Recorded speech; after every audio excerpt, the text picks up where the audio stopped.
நண்பர்களே, நம்ம ஒரு பிரேக்ஃபாஸ்ட் ரெசிபி தான் பண்ண போறோம். Snacks recipe. இது வந்து நான் 1/2 ஸ்பூன் உப்பு எடுத்துக்கிறோம். இது 4 டேபிள் ஸ்பூன் தண்ணி எடுத்துக்கிறோம். இந்த தண்ணியில இந்த உப்பை சேர்த்து கறி வச்சுக்கலாம். இது நல்லா கறிட்டோம்.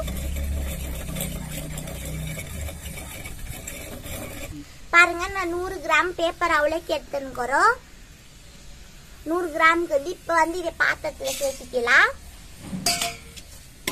சேர்த்திட்டு இப்போ நம்ம வந்து கறி வச்சுங்க இல்லையா, உப்பு அதை வந்து கொஞ்சம் கொஞ்சமாக சேர்த்து மிக்ஸ் பண்ணிக்கலாம். பாருங்க, கொஞ்சம் கொஞ்சமாக சேர்த்து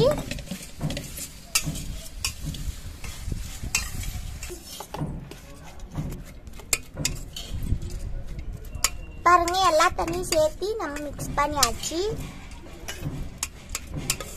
பாருங்க, எடுத்து தண்ணியெல்லாம் சேர்த்து மிக்ஸ் பண்ணிருக்கிறோங்க. இப்படி வந்துருக்குது. இது வந்து சைடு கீட்டோ, ஒரு பக்கம் கீட்டு சைடு. இப்போ நம்ம பாருங்க, நான் 2 மிளகாய் எடுத்து இதில் போட்டுனுக்கிறோம். நீங்கள் காரம் கம்மின்னா பரவாயில்ல, ஒன்று கூட சேர்த்திக்காங்க. காரம் கம்மி வேணும்னா, காரம் வேணும்னா 2 சேர்த்திக்கலாம். நம்ம பாருங்க, இச்சிங்குது. இப்போ ஒரு வெங்காயம் கட் பண்ணி வச்சுக்கிறோம். இது நம்ம பாதி வந்து இங்கே எடுத்து வச்சுக்கலாம். பாதி இது வந்து நம்ம வச்சுக்கலாம் வெதுப்பறதுக்கு. இப்போ நான் வந்து ஸ்டவ் பற்ற வச்சுங்க. ஒரு 2 டேபிள் ஸ்பூன் எண்ணெய் ஊற்றிக்கலாம்.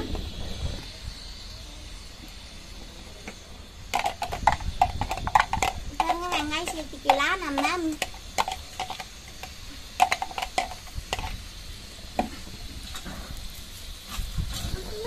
பாருங்க, கருவேப்பிலை சேர்த்துக்கலாம்.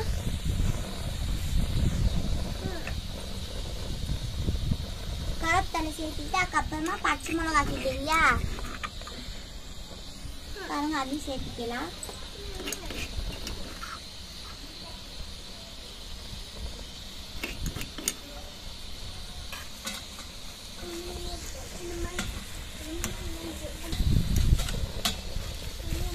பாருங்க, அடுத்த மஞ்சள் தூள் சேர்த்துக்கலாம்.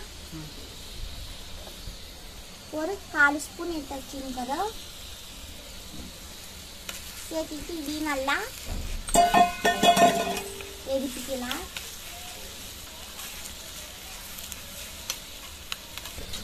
பாருங்க, இப்போ வெதும்பியாச்சு. நான் ஸ்டவ் ஆஃப் பண்ணிக்கிறோம். ஸ்டவ் ஆஃப் பண்ணிட்டு இது கூட சேர்த்துக்கலாம். நவுளைக்கு கூட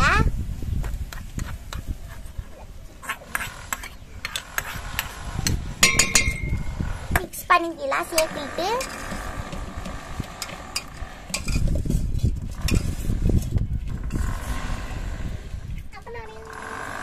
பாருங்க, இது கூட அப்பயே மீட் வச்சுங்களே வெங்காயம், அதையும் சேர்த்துக்கலாம். பாருங்க, மீட் வச்சுங்க இல்லையா, அதுவும் சேர்த்திட்டு பாருங்க, சர்க்கரை ஒரு ஸ்பூன் இது, அதையும் சேர்த்துக்கலாம். சேர்த்திட்டு நல்லா மிக்ஸ் பண்ணிக்கலாம். தேங்காய் துருவல் இருந்தால் ஒரு 2 ஸ்பூன் சேர்த்திக்காங்க. 1 டீஸ்பூனு. அது இல்லைனாலும் பரவாயில்ல.